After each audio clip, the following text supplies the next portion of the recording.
and welcome back to my channel. If you are new here, Paige Howell or Teacher Linda in VIP Kid World. And don't forget to subscribe so that you'll be notified when I have some new videos coming out. All of my videos currently are centered around how to help new and seasoned teachers be the best VIP Kid teachers that they can be. This video is actually my classroom. When I first started with VIP Kid, I was so nervous. What does my classroom need to look like? What do I need to have to work with? What props am I going to use? Well, I'm going to show you today. I've taught over 2,000 classes. My backdrop has not changed much. It's really the same. And I've bought some props that I got rid of. I didn't need.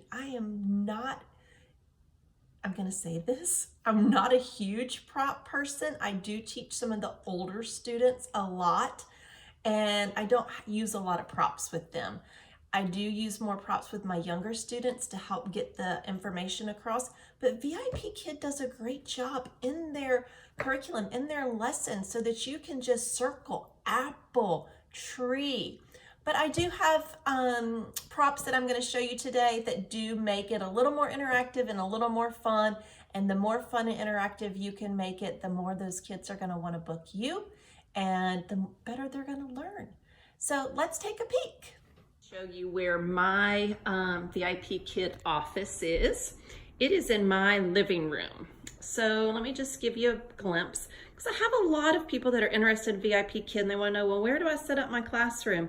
So it's different for everybody, but this is my classroom. Again, this is my living room, and this is a bookshelf that's behind this table that I use for my backdrop when I'm teaching. This is my cute little Bella dog. So I wanted to just give you a glimpse into my classroom. I'm going to kind of back out a little bit just so that you can see the overall desk. And we'll go into different details about my classroom. Start over here. This is just a basket of fruit. I will say I use the fruit quite a bit. So I would invest in some fruit wherever you can find it. Then in this little container, I have some of these little things that I call my little stick props that I use quite a bit. I have my Meg and Mike. Hi, Meg. Hi, Mike. I have a question mark because I find that this helps them understand that I'm asking them a question. So along with saying how many, I teach them the words that go with how many. How many? How are you? And this is where my little balls come in. I am fine. I always say, I am so happy to see you. I am, and that's blank usually. And then I put the 6 years old in there, and I have in front of me at the front of my desk, this is kind of the front of my desk to give you an idea, and I'll go over those things, are the different ages that I have. So my next little group of props are these flashcards. And I'll kind of go through these just a little bit. I have an ABC card. We will sing the ABCs together, the ABC song. And I love the way the Chinese sing it. They don't say LMNOP. My son thought LMNOP was actually one letter when he was learning it. So I love the way that they sing it. It just makes more sense, of course. I have these are my first words. I would get these. I use these a lot. Kite is in their curriculum. The cat. They have an apple. They have a balloon. Sorry, they're upside down. And so on. So these are a really good set that I use a lot. Sight words. And I don't use all of them. I pulled out the ones that I use the most. Like some, that, these, this, and so on. You get the idea. You're going to have a set of letter cards. So whichever letter cards you feel most comfortable with, you need to get those. And then I have animal cards. These come in really handy, especially in the animal unit. Asking a lot of questions is favorite. What is your favorite color? And while we're talking about some of the questions that I ask, I actually have on my desk, these are what I call my little reminders. I have a question. These are questions that I ask. Favorite color, food, animal, subject, class, sports, place to travel. So those are just a few of my common questions that I ask. And while I'm here, I'll just go on to my other little notes that I have to myself. Sort of like talking to myself in my head. Be present. Make sure you're giving these kids 25 minutes. Make sure you're there, that your phone's not going off, that you're not trying to do other things at the same time. You just really need to be there. And I promise if you're present and you're doing a great job, you're going to continue to get booked. Stretch.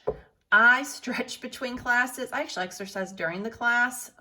Maybe I'll do another video on that. My leg lifts and different things that I do, holding up my stomach. I have a yoga ball that I'll sit on to keep my core strong.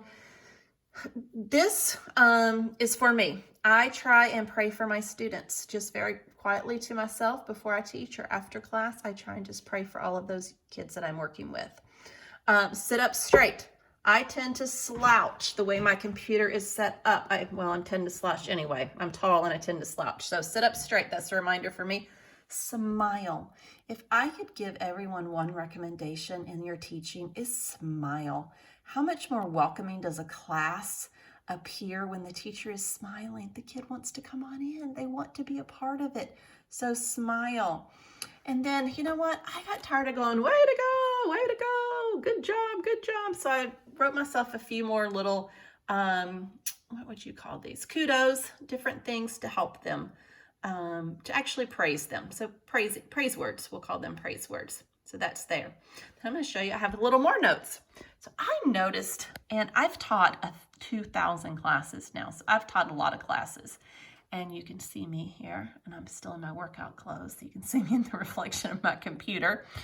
Anyway, so I have taught over 2,000 classes, and I noticed in one of my playbacks, I do watch my playbacks periodically because I want to be the best teacher I can, so I learn from them. And I noticed that I say, okay, way too many times. I think it's like a pause, and I'll be like, okay, and we'll go to the next slide.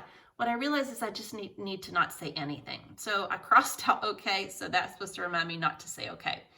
And then the feedback chat box. And I use that to periodically write things to the families about specific things that I really want them to work on, or notes to the family. So those are just little notes to myself.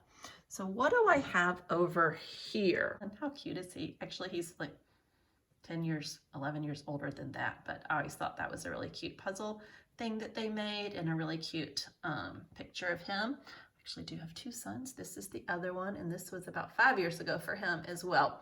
But it's another, just helps me smile in the morning when I'm up, thinking about those boys and what they're doing and how much I love them. So I don't have many laminated props, but these are a few that I use all of the time. Pizza. What do you like to eat? And I say, I love pizza. Yum, yum, yum, yum, yum. Because I do. I love pizza. And they understand pizza. Ice cream. They love ice cream. I have 2 ice creams, by the way. One for them, one for me. Banana. Banana tends to be in here a lot, or yellow.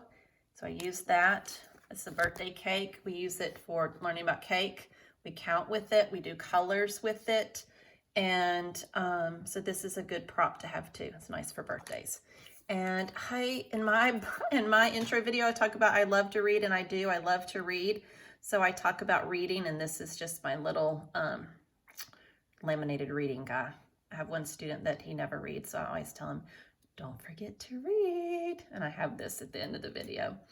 And then I have a big cupcake because we all love cupcakes. Yes, we do. And we talk about colors with this one as well, too. So this is something, just a few. And these are usually just right next to my computer. As you can kind of see, everything is close. When I first started, I had a bunch of little baskets like these, and I would pull out the props for each class. I don't do that now. I know where everything is in my classroom. It's okay to take a second to pull out one of your props. So I don't have to do that anymore. And it's just so much easier for me. The prep time is so much easier. I know where it is in my head, and you will too after you do it for a little while. So kind of put it where it's easy. Things that you use all the time, make them very, close to reach like this, or close to reach like this. Things that you don't have to use as often, you can put off to the side or down below or behind you, and I'll show you behind me in a little bit. So I have a little riser for my computer and some books, so that I can sit up straight as I'm teaching. This is, and you know what, a lot of my props were just things I had in my house. If you can see, this actually has my son's name on it. When we do white, or we do snow, we do snowman. So we have this, and they tend to like that. So I use this one a lot. They can give you hearts when you give them stars. So I usually say, thank you for the heart. So at my desk, I also have, for you women, I have my little red lip gloss because I feel like I look prettier and more presentable if I have that. And then over to the side are my other beauty supplies. If I have a nose show, I will often paint my nails. I have some chapstick, some hand lotion, and another little lipstick there.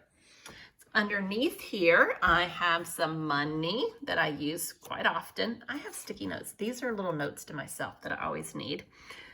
I have these little cards, and I have this that I use continually. Where is it in my, there we are. Okay. A, and the. So I always use these, always. I'm trying to make sure they're using their articles. I also have this one little note that I made for myself for my kids that are mixing up D's and B's. We go over that. And then this is what I use when we are learning about verb tenses, he, and then I just have these little cards. So I would hold them up like this, and they choose. He, look, he, look. So we go over those. I have he, we, she, it, I, all the ones that you need. And this is easy because I have a lot of the words that we use over and over again, and then I can use them at the end just to kind of remind them. I do have a little whiteboard that I use probably every class for something. And I have a picture of my family. So this is my family. I do show this to a lot of my new students. They like to see, I have 2 boys. So I show them that. I do also have these little apples over here. Show them. I love 5 apple feedback because I do. And just, oh, apple. What color is the apple? Over here are my different stars. So I have a couple different kind of stars that I use. I also have these little stars that the girls like a lot. I need some new ones because they're actually falling apart a little. And then you can see right here, I have my note where I take my notes. Well, I ran out of time. I didn't get to include all of my classroom and all of my props. And I told you I was a prop minimalist, didn't I? So stay tuned to volume 2, and you'll get to see the rest of my classroom. I hope today that you came away with something terrific that will help you in your classroom, whether it was one of the props, the way I use a prop, some little notes I take to give to myself. Comment below some of your takeaways, some of the things that you liked about what you saw today. Tell me what you like about my classroom, my background, if there's something that I can change. Do you think it's too busy? So anyway, happy teaching. I'll see you in volume 2.